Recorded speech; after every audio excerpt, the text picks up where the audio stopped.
আসসালামু আলাইকুম। আমি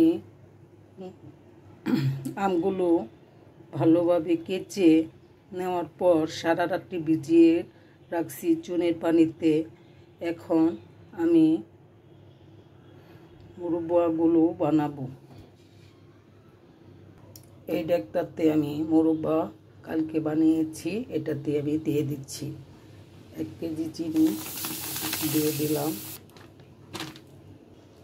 আর 1 কেজি চিনি দিয়ে দিচ্ছি। এখানে আমি এখন পানি দিয়ে দিব।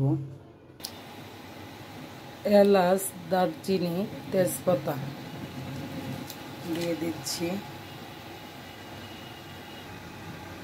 আমার চিনির শিরাটা হয়ে গেছে, এই পর্যায়ে আমি আম দিয়ে দিচ্ছি।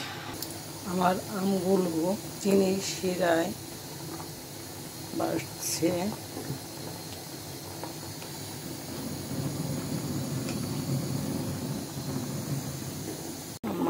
আমার মুরব্বাটা হয়ে গেছে, এই পর্যায়ে আমি তুলে নেব।